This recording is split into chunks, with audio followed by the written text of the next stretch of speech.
Hello, and welcome to session 2, Family Professional Partnerships in class 626.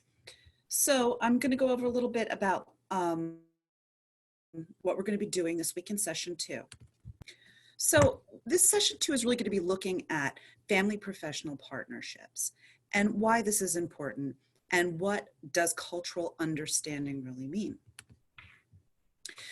So it's very important that you build a family professional partnership when we're talking about early childhood education, and especially when we're talking about special education.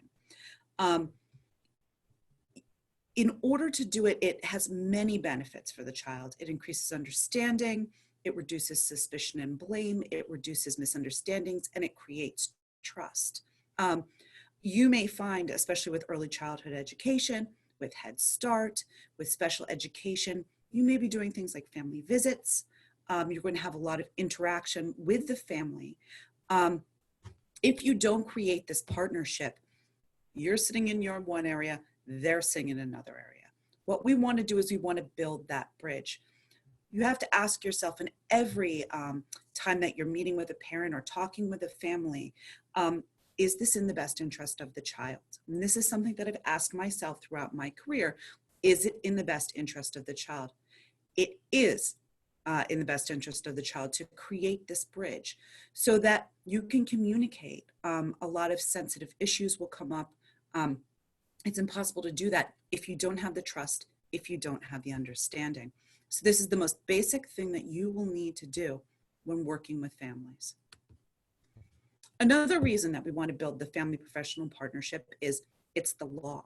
I've put some handouts where you can see the laws in regards to IDEA, into Head Start, into early Head Start. These policies are there for a reason. You really need to engage the families. You can't make decisions without them, even if it's in the best interest of the child. You need to have the parents on board, because if you're making these changes in the classroom and the changes aren't being made at home, you're working at cross purposes. So part of this class is really helping you to understand the family, to create this bridge. I think it's really good for you to also take a look at those things to see what's really important. And one of the things that they talk about, and it is making sure that it's in the right language, is to making sure that the parent understands what's going on. These are basic things, but they're very, very important. And a lot of times you think that they understand, but they may not. So right from the get-go, it's very important that you have this communication and you have a trust. Now, there's lots of elements that can influence these partnerships. To name a few: culture, economics, gender, sexual orientation, language. The most basic thing, if you can't communicate, you're not going to understand each other. Disabilities. Are they able to understand you? Are you being sensitive to their needs? Can they get to the second floor where the meeting is? Are they able to read what you're presenting them? Is the font big enough? Is there a contrast in what you're trying to give them? Another is experience. What were their feelings about being in school? What were their feelings towards authority? They may see you as an authority figure.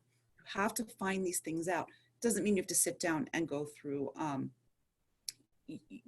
their past history, but you need to be aware and you need to be sensitive. The biggest thing is you really need to be empathetic. You need to put yourself in the family's place, especially when you're telling them things that they don't want to hear. If there's blame going on, they're never going to trust you.